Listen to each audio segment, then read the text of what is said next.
President Trump enraged coastal America yesterday when he retweeted 3 videos being circulated by a woman called Jada Franson, deputy leader of Britain First. It's a nationalist group in the UK. Trump was criticized also by the British Prime Minister, Theresa May.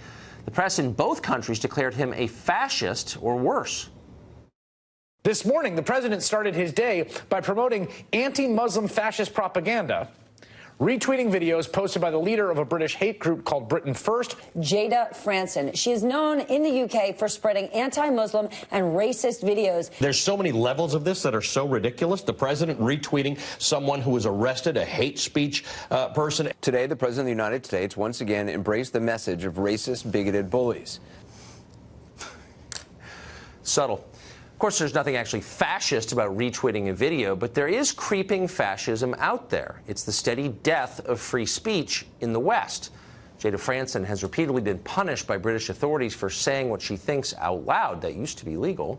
She's been banned from at least one English city for handing out anti-Islamic literature there on the grounds that her opinion caused, quote, community tension. She's been banned from any mosque in England or Wales for 3 years. She was fined more than $2,000 for saying that Muslim men commit high numbers of rape in the West. Recently, she was arrested for a speech she gave in Belfast in August. It's possible she could face charges and prison time for speaking. Just to be clear, none of that behavior was violent. Franson is being targeted by authorities because her views are unpopular. Now, you'd think this would horrify reporters here in the U.S. You'd think they would have an interest in defending free speech, but no. Instead, as you just heard, they are citing her arrest as evidence that her views ought to be suppressed. She is, quote, a hate speech person. She ought to shut up and disappear. Guardians of the First Amendment cheering on its destruction. That is terrifying, but it's not confined to Britain. Throughout the UK and Western Europe, and in Canada too, by the way, citizens have been arrested for expressing political views the authorities don't like. You didn't think that could happen, but it is happening. Last June, for example, we could give you many, German police raided dozens of homes in a coordinated effort to stamp out offensive posts on social media. The civilization that gave us free speech, the West, has suspended the concept because it conflicts with the diversity agenda. That seems like maybe the real story here. Qasim Rashid is national spokesman for the Ahmadiyya Muslim Community USA, and he joins us tonight. Mr. Rashid, thanks for coming on. Thanks for having me, Tucker. How are you? So, great. So one thing I'm not going to do is get in a position to argue about the content of these videos because it's deplorable. It's ridiculous. Well, you don't like them. Yeah, that's fine. Whatever. Violence. It's nonsense. Yeah. Right. I mean, they're ugly, whether they're real or not. If they seem real, but look, I'm not an expert. I mean, the president's finding a new way to embarrass himself. Here's what I'm an expert on. I'm an expert on the legacy of Western civilization. Sure. And its main legacy is the freedom of speech. You get to say what you think is true, period. And that's not the case in Europe and Canada, as you know, thanks in part to pressure from Muslim groups. No, I don't think that's true. Well, actually, it's literally true, and it is now a crime, as you're seeing in the cases I just mentioned, to offend people. It's literally a crime in the UK to offend people, to alarm or distress. That's the Public Order Act 1994. You can go to jail for that. Sure. Will you support that? I support free speech. The Ahmadiyya Muslim community, the Muslims who believe in the Messiah, Mirza Ghulam Ahmad of Qadian, we're a worldwide Muslim community. We're in over 200 nations worldwide. And we spread because of free speech, because of free exchange of ideas. So believe me, when I say we believe in free speech, we're not just saying it as a figure of speech.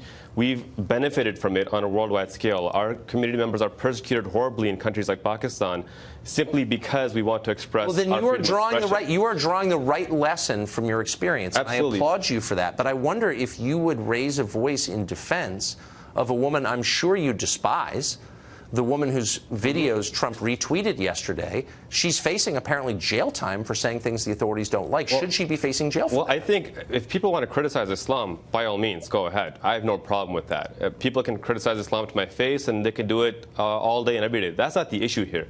The issue here is we have a situation around the world where, for example, in the United States, hate crimes are at a 20-year high against Muslims. Right. In a country but is expressing dislike of a religion or of a person or of an idea. Nothing wrong with expressing dislike. But in Europe, that qualifies as a hate crime. I'll read you the statute. No, I've read the statute. I know. Yeah, there are a couple of them. But what we saw here was a woman who claimed that these are Muslim migrants coming up and beating up a poor Dutch boy, inciting racial tensions, inciting violence. So, what I don't want to do... Wait, hold on. Hold on. So you are actually... Because I want to pin you down, and I want you to be slippery with me. No, So you're saying that she's inciting violence, so she is guilty of a crime. What I'm saying is that when you promote deliberate false information against an already marginalized minority, just like somebody promoting myths about she Jews... should be charged. So you're actually not for free speech. I'm totally I almost for free fell speech. for that for a second. I'm for free speech. No, but what she's saying is here's a video of something. Maybe she's wrong in the way she describes it, but you're saying what she did is a crime. No, what I'm saying is that when somebody promotes Nazi ideology in a country where Nazis have mass murdered millions of people, I can't defend that. Maybe you can defend that. Maybe other people can defend that. No, but you're totally missing it. And I thought you understood the concept of free speech. No, I do understand. You don't have to endorse an idea to believe that people ought to have a right to express it. And I think we agree on that. Why are you accusing me of having Nazi views when I'm just defending free speech? I don't okay. accuse you. So, but really quick, we're almost out of time. I just want to get to the bottom of this. Do you think this woman should face charges? Simple. For promoting violence, yes. If it's just criticizing Islam, no. Nobody should face... But she's not promoting violence. She's showing a video you don't like. She's promoting Nazi ideology. Okay, so you're not for free speech. I'm sorry. I almost fell for the I'm for free speech. Okay, so that's not allowed. All right. What you call Nazis should be banned. I mean, I like my Jewish friends. I don't want them to be killed by Nazis. I hate the Nazis, but people have a right to say... Not defending the Nazis. I'm defending speech. No, we're not, because you're opposed to free speech, and I'm glad I got it out of you. I'm opposed to Nazis. Oh, right, okay. Got it, yeah. Interesting. Big Nazi, okay.